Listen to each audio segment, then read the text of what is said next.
इस जमीन पर फिर खड़े होंगे, इन खंडहरों की जगह पर फिर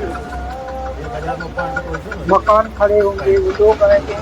कितने लोग ऐसे हैं कि जिन्हें जमीन मिल पाएगी, नहीं मिल पाएगी, और तब तक के लिए बेसहारा होने का एहसास उन बच्चों का जैसे अपना घर समझकर और कब किस तरफ से हमारे ख्वाबों पर, हमारे परिवार में सपनों पर आकर एक हस्ती भरी जिंदगी को खंडहर में तब्दील कर दे। गुजर विकास जो है, जो देश के सबसे बड़े प्रदेश से शुरू हुआ, वो सारे प्रदेशों के मुख्यमंत्री करीब करीब उसे पसंद करने लगे।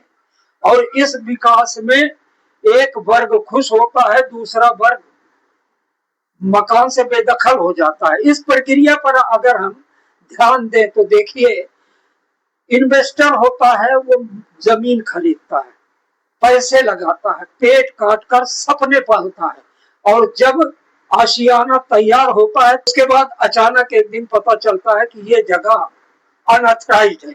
फिर बुलडोजर आता है, जमीन दोज होते हैं। सिर्फ आशियाने ही जमीन दोज नहीं होते, इसके साथ ही हजारों सपने, उम्मीदें और बच्चों के मुस्तकबिल खंडहरों में दफन हो जाते हैं।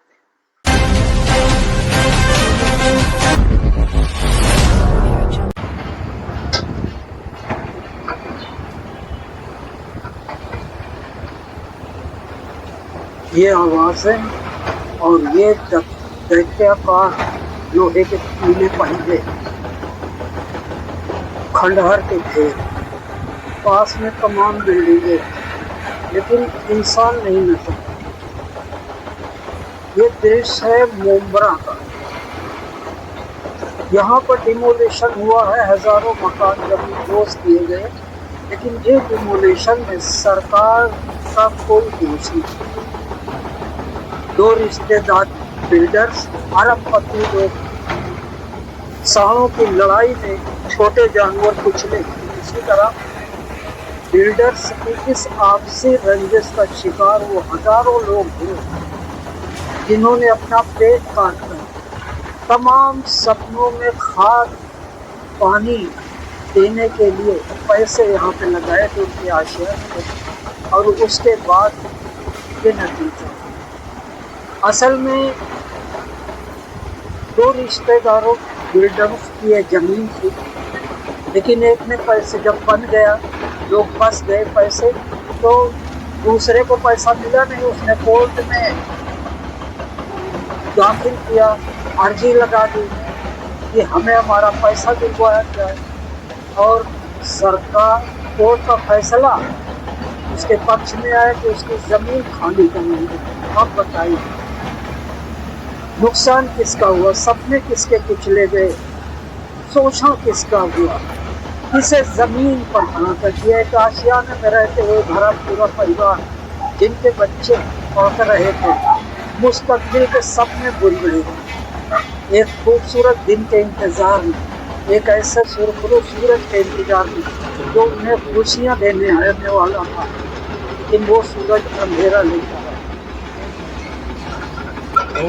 ये दैत्याकार मशीनें, इसमें रहने वाले लोग जो थे, अभी ये जो बचे हुए हैं उनमें कोई खतरा नहीं, लेकिन जो जमीन दोज किए गए, अब देखिए कि आप सोच रहे होंगे कि खंडहरों के ढेर पर, जिसमें सपनों के बहुत सारे खंडहर भी मालूम है, वो अब जिनके कुचले गए, जिनकी उम्मीदें कुचली गई, जिनके भविष्य के सारे ताने बाने जमीन दोज किए गए, बुलडोज किए गए, उनका दोष क्या? कोर्ट का कोई दोष नहीं, क्योंकि उसने इंसाफ किया। लेकिन सबसे बड़ी बात है कि ये कहा जाए इनसे जमीन खाली कराई गई, इनको मुआवजा कितना, इनके मान लो मुआवजा भी मिल जाए, कोई दिक्कत की बात नहीं, लेकिन तब तक अब इस जमीन पर फिर खड़े होंगे, इन खंडहरों की जगह पर फिर मकान खड़े होंगे, वो लोग आएंगे। कितने लोग ऐसे हैं कि जिन्हें जमीन मिल पाएगी नहीं मिल पाएगी, और तब तक के लिए बेसहारा होने का एहसास उन बच्चों का जिसे अपना घर समझकर वहाँ खेलते कूदते। देखिए खंडहरों पे ढेर पत्थर बुलडोजर चल रहे हैं। अब ये जमीन में कंस्ट्रक्शन के दौरान जो लोहा लड़खड़ बचा था उस तक को खींच के बाहर निकाले, ताकि एक साफ सुथरी जमीन हो जिस पर फिर कंस्ट्रक्शन हो, नए लोग बसाए जाए। मतलब इंसाफ किसको मिलेगा, कब मिलेगा?